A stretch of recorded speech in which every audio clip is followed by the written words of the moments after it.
The gates creak open. He steps into the arena, the weight of the crowd's roar pressing down like the armor strapped to his back. For many, this man is a nameless, faceless figure, destined to die in a bloody spectacle for the amusement of Rome. But what if I told you the truth was far from this brutal fantasy?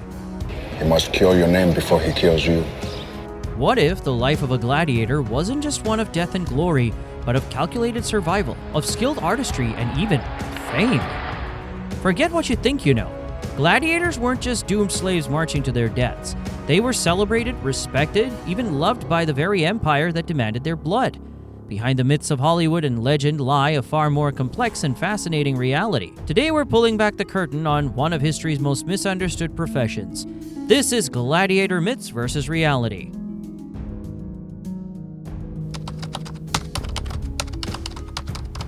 The moment of truth, or is it? For years, we've been told that every gladiator fight ended in bloodshed, with one man left lying in the dirt. But what if the reality was far more strategic than savage? What if these warriors had more to fight for than just their lives? Recent archaeological findings in gladiator graveyards like those in Ephesus and York reveal a different truth. Historians now believe that most battles weren't to the death, but were carefully managed, often ending with a fighter conceding when the odds were stacked against him. Their bones tell a story of survival, broken and healed again, evidence of expert medical care that only an investment would receive. Roman texts like those from ancient historian Suetonius describes how referees, known as summa rudis, monitored the fights. These were not chaotic brawls. They were highly regulated matches. Gladiators were treated as assets. A skilled fighter could earn fame, fortune, and maybe even his freedom. Death was deserved for the truly unfortunate, or when the stakes were too high. So next time you picture the arena, remember, gladiators weren't just fighting for their lives. They were fighting for something even greater, their future. The myth of death in every duel? Consider it busted.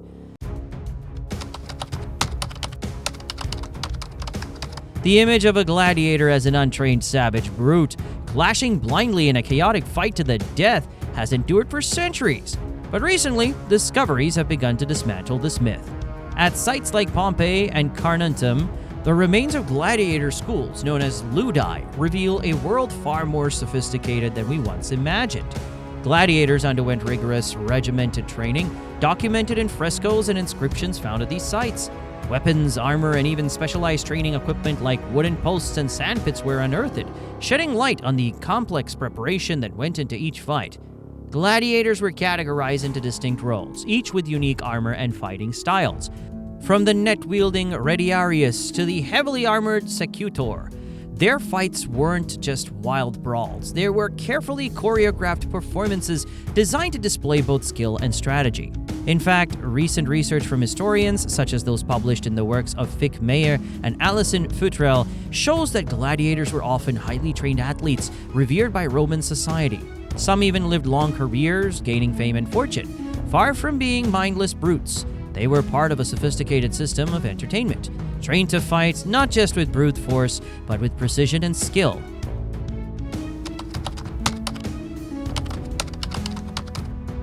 The arena, a place of blood, sweat, and spectacle, but only men, right? For centuries, we've been led to believe that gladiatorial combat was strictly a male domain. Yet the sands of time have revealed a different story. In 1996, a marble relief was uncovered in Halicarnassus depicting two women, Amazona and Achillea, locked in combat.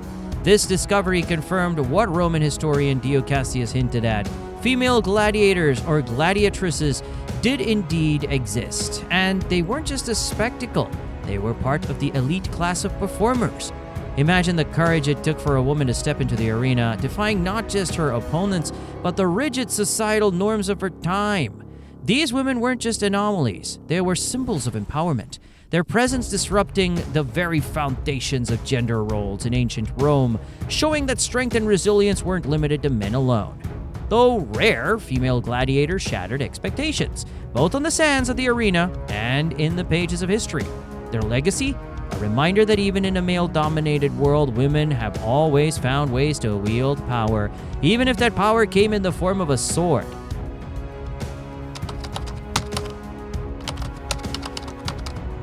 Hollywood often depicts gladiators as improvising in the heat of battle, using whatever they can find to survive, throwing sand, grabbing loose weapons, or facing off against wild beasts with nothing but their bare hands. But how much of this is true? In reality, gladiator battles were far more structured than these chaotic depictions suggest. Weapons were not random, they were carefully assigned based on a gladiator's class and combat style. Whether it was the short sword of the secutor, the trident of the retiarius, or the curved blade of the thrax, each weapon was specifically chosen to complement the fighter's armor and strategy. This was a carefully orchestrated balance of skill, power, and spectacle, not a free-for-all. And yet that doesn't mean gladiators weren't resourceful. They were masters of their environment. In the trailer for Gladiator 2 in 2024, we see a dramatic twist, using sand to outwit a raging rhinoceros, transforming the arena into a weapon itself. While that may be cinematic flair, it does remind us that gladiators had to be quick-thinking and adaptive in the face of danger. So were gladiator weapons just random tools of war? Hardly. These were calculated choices, tailored to maximize the drama and the skill of each battle. The image of a gladiator shackled in chains, forced to fight for the amusement of masses, has long dominated our understanding of Roman arenas. But is that the whole story? Yes, many gladiators were slaves, captured from conquered lands and thrown into the arena as a brutal form of punishment and entertainment. But not all who entered the ring did so under the whip. Some were free men, even noblemen, who volunteered for glory, fame, and fortune. The allure of the arena was powerful. It could turn slaves into gladiators and, for some, gladiators into free men. This idea is echoed in the upcoming Gladiator 2 trailer, where the line, "The arena turns slaves into gladiators, the gladiators into free men," captures the transformative power of the arena. For many, the promise of freedom was more than just survival, it was victory, and for some, it became a reality. The truth is, the arena wasn't just a place of death.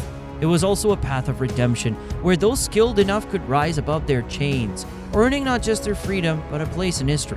So were all gladiators slaves? No. The arena, brutal as it was, also offered something else: the chance to carve out a new destiny.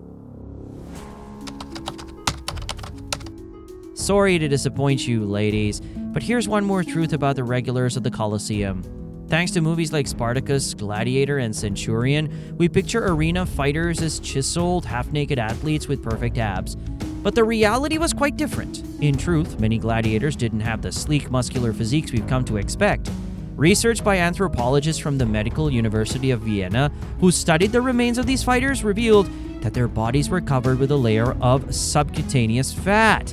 Unlike the ripped warriors of Hollywood, real gladiators followed a diet rich in legumes and grains, rather than animal proteins.